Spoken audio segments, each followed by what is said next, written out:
नमस्कार दोस्तों, बहुत बहुत स्वागत है आपका आपके अपने YouTube चैनल पर जिसका नाम है सत्यम शिवम सुंदरम। दोस्तों, आज का जो हमारा वीडियो है, ये वीडियो सिर्फ आध्यात्म पे आधारित नहीं है। आध्यात्म के साथ साथ इसमें कुछ वैज्ञानिक तत्व भी हैं। आज की कुछ कह सकते हैं कि विज्ञान से भी कुछ ये जुड़ा हुआ है, और आप चाहें तो इससे आगे गूगल पे सर्च कर सकते हैं या कहीं भी आप किताबों में पढ़ सकते हैं। तो आज का ये वीडियो ऐसा है जिसे मैंने बहुत ही ज़्यादा अध्यात्म के द्वारा भी और थोड़ी सी रिसर्च करके भी मैंने इसे बनाया है। मैंने सोचा था कि इस विषय पे पहले भी वीडियो बनाऊं, लेकिन मेरे पास पूरी जानकारी नहीं थी, इसलिए मैंने इस विषय में वीडियो नहीं बनाया था।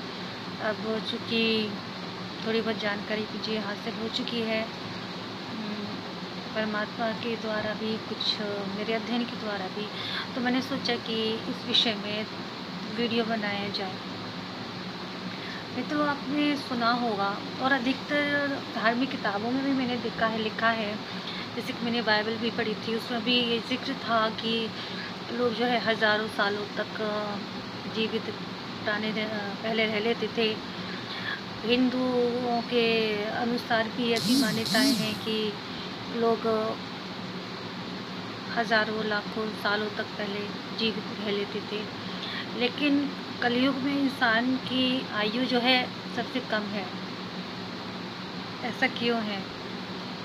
और आने वाले समय में जब कलयुग अपने अंत में होगा, तब इंसान की आयु बहुत ही कम रह जाएगी, अधिकतर 10 साल तक।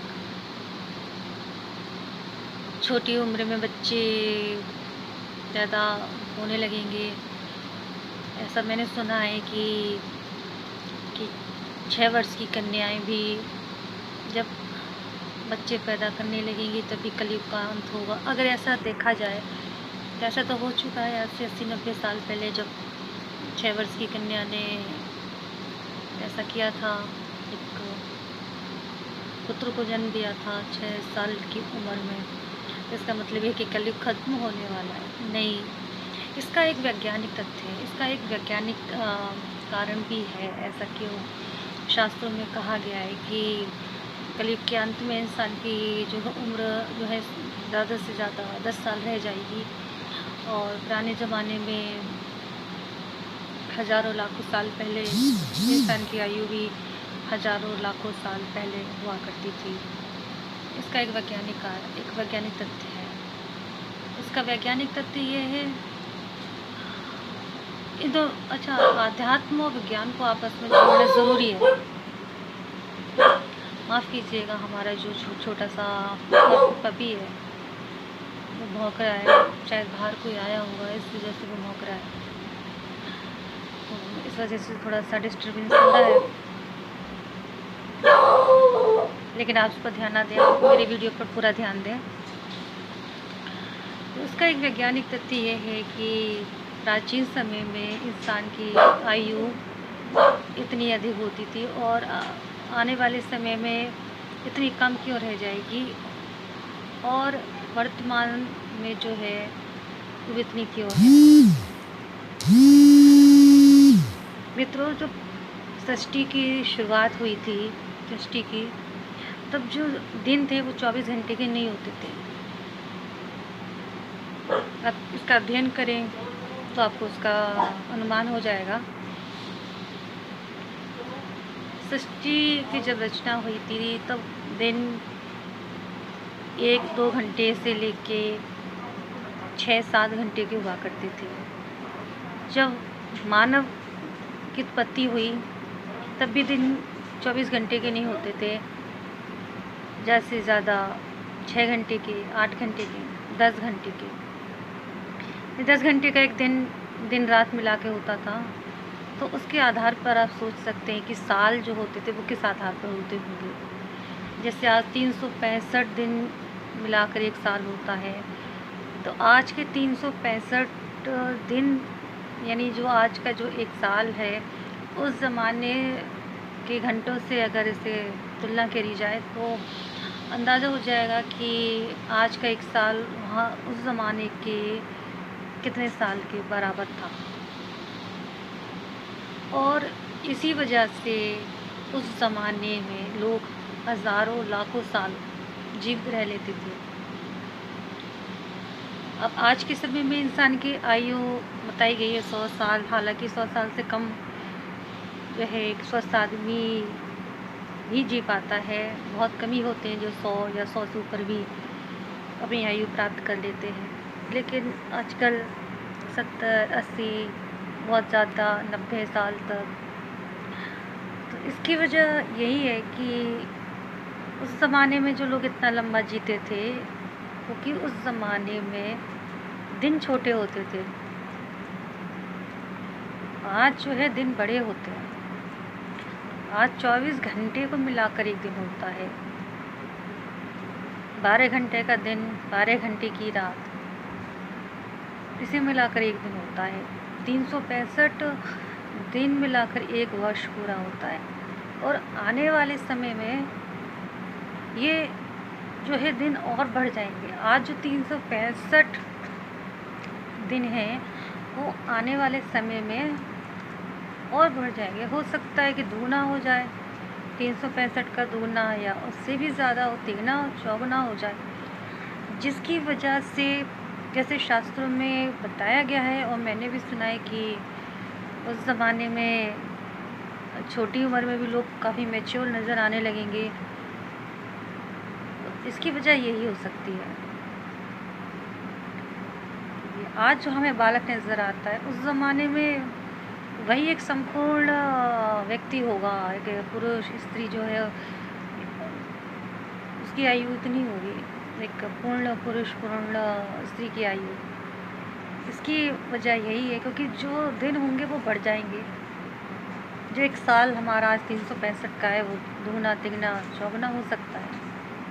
जैसे कि अतीत में था, अतीत में कम समय का होता था। हो सकता है आज 365 दिन है, उससे कम का एक साल वहाँ पे होता था। जैसा कि घंटे के अनुसार मैंने आपको बताया कि 8-10 घंटे का एक दिन हुआ करता था।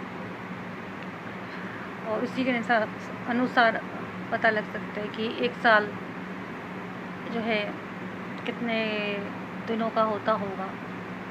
तो इसकी एक वजह थी। तो आज का मेरा ये वीडियो था वैज्ञानिक तथ्य और आध्यात्म को साथ में लेकर चलकर कुछ कन्फ्यूज़न था उसको दूर करने का। पहले तो मेरे भी मन में था ऐसा कि ऐसा क्यों है, लेकिन जब मैंने इसका अध्ययन करा तो मुझे पता चला कि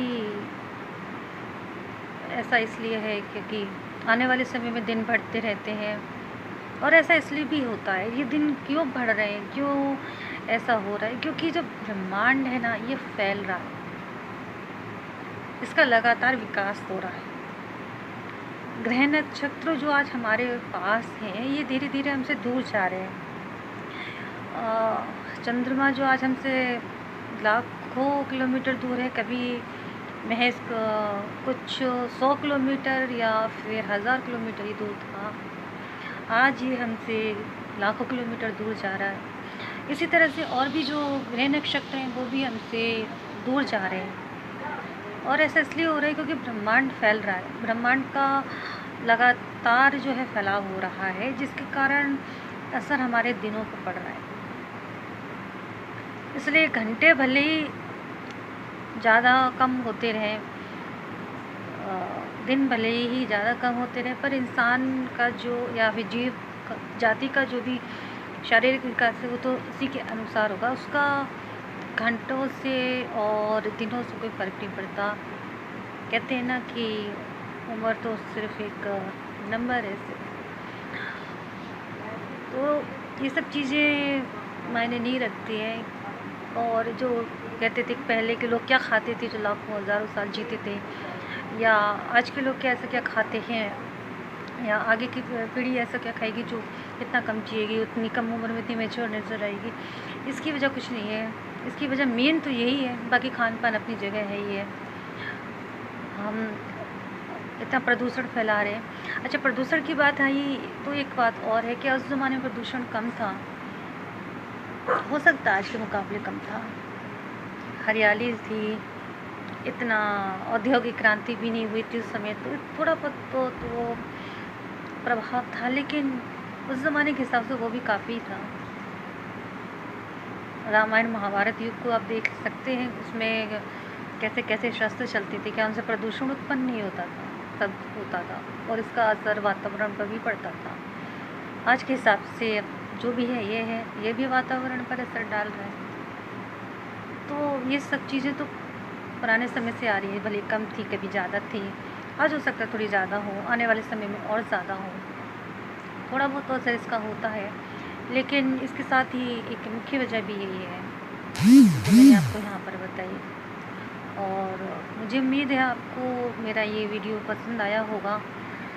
और अगर आपके मन में कोई मेरी वीडियो को लेकर शंका है, कोई डाउट है, तो आप मुझे नीचे कमेंट बॉक्स में अपना कमेंट करके पूछ सकते हैं कि क्या शंका है आपको, क्या डाउट है, या और जानकारी आपको क्या चाहिए, तो आप मुझे बता सकते हैं।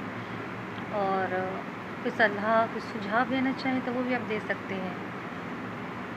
और मेरा अनुरोध है कि मेरे चैनल ज़रूर सब्सक्राइब करिए, बेल आइकन भी ज़रूर दबाएं, ताकि आने वाली वीडियो के अपडेट्स आपको सबसे पहले मिलते रहें, और ऐसे ही ज्ञानवर्धक वीडियो हम आप तक पहुंचाते रहें। आपने समय निकाल कर मेरा वीडियो देखा, इसके लिए बहुत बहुत धन्यवाद। और ऐसे मेरे वीडियो देखते रहें, मुझे सपोर्ट करते रहें।